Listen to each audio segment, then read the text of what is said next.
আল্লাহর হাবিব সাল্লাল্লাহু আলাইহি ওয়াসাল্লাম মানুষকে মানুষ হিসেবে মর্যাদা দিতেন। এক ইহুদির লাশ দেখে আল্লাহর হাবিব দাঁড়িয়ে গেলেন। সাহাবারা বললেন, ইন্নাহু ইয়াহুদি ইয়া রাসূলুল্লাহ, আপনি দাঁড়িয়ে গেলেন যে এটা তো ইহুদির লাশ, কার লাশ?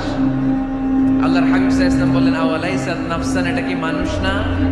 হোক না ইহুদি, হোক না আস্তিক আর নাস্তিক, এটা তো মানুষ। আমি মানুষকে সম্মান করেছি। আওয়াজ করে পড়েন সুবহানাল্লাহ। আল্লাহ রাসূল সাল্লাল্লাহু আলাইহি ওয়াসাল্লাম মানুষকে মানুষ হিসেবে কনসিডার করতেন। আমরা আজকাল মানুষকে মানুষ হিসেবে কনসিডার করি না। আমার সবচেয়ে বড় পরিচয় আমি মুসলিম।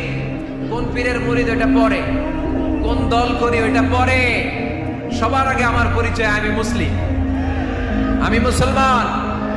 এর চেয়ে কোনো বড় পরিচয় আমার নাই। চিল্লায় বলেন ঠিক কিনা? সবচেয়ে বড় পরিচয় আমি মুসলমান। এজন্য আমরা যেন কাদা ছোড়াছুড়ি না করি, আমরা যেন ভাইয়ে ভাইয়ে মিলে থাকতে পারি। আল্লাহ তুমি